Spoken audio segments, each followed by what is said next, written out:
Hi everybody, Queen D here from Queen D Sanitary Affairs Drive. Today I'm here with another different topic from last week on our weekly period talk. Last week I was talking about PMS and the fact that PMS is not a myth. But if you didn't have a chance to watch it, what are you waiting for? You can click on the link at the bottom of our screen and then get more educated surrounding that topic on PMS. Today with my different topic of periods. What are periods? Normally, we all have basic information regarding this topic, and also some they have or they believe in myths. And if you tend to be that person who believes in myths, you might end up harming your body physically and emotionally, and especially when it comes to knowing about periods. So it is a good thing to get educated and know exactly what periods are and what goes on. So don't nothing to worry about. I am here today to give you factual information on periods. So we'll start with what are periods. Periods, they normally happen in girls when they reach puberty, and we are looking at girls from the age of 12 years, that is grade 6, or they can start even early, like from 9 years. So it all depends with how your body is reacting, or your hormonal change during the first few days of your puberty. So when you start your period during that phase, it is normally known as menarche, and it happens irregularly. So you'll experience that at times you start by spotting, right? That is just a small amount of blood, and then it will tend to become irregular, or it will tend to be longer than expected or shorter than expected. So those are your first years, or during your first to second year when you start your period. You will experience those irregularities. So nothing to worry about. The only time you need to worry about this irregularity is when it becomes very heavy, or when the days are too much. When you're on your period like for more than 2 weeks, you need to start worrying. You need to go and visit your doctor. That will be the best person. Don't go and ask or other people. Don't try to get information from your auntie, your gogo, your friend. They'll all come with all those different myths. So try to avoid that at all costs. Visit your doctor and make sure that you get all the information and also basic treatment. So yeah, so then that is the first stage of your period. And then the other interesting thing is menstrual cycle. You hear this word is normally thrown around a lot, and it's used in conjunction with your period or with the word period. Those two are not the same. Your menstrual cycle, this is the period at which, or the time frame, let me call it the time frame. The time frame that gauges or when you experience your period. And it's normally a 28 days cycle, meaning that after every 28 days, that's when you go on your period. So that time frame is called the menstrual cycle. Okay, so yes, it can also be a 21 to 35 days menstrual cycle.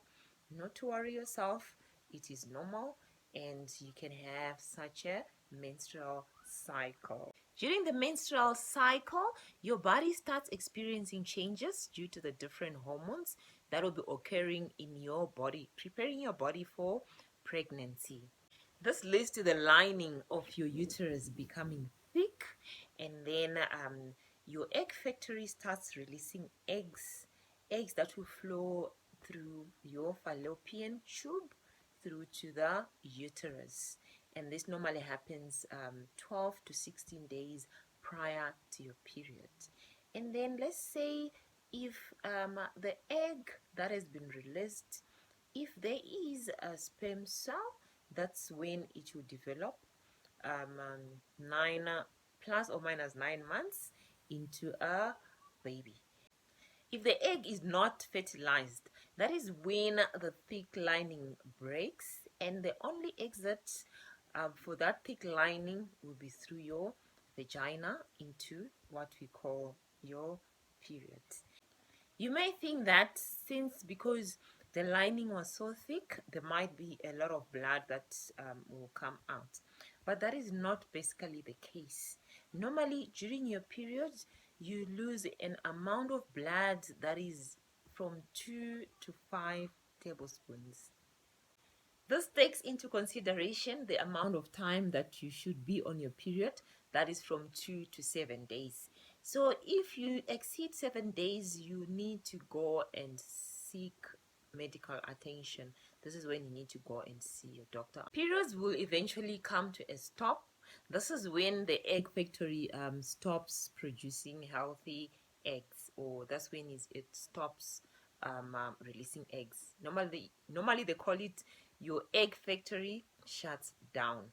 So when you hit that stage, that is what we normally call menopause. So menopause normally happens, or it takes place during your late 40s to your early 50s. That is when you won't be able to make a baby anymore. But hang on, there is now all those different proven alternatives if you still want to have a baby, like your IVF. But I'm not here to dwell more on that, but just to give you a light and hope that when you reach menopause, it's not the end of the world. It is normal. So there are signs and symptoms to look out for when you suspect that you might have reached your menopause.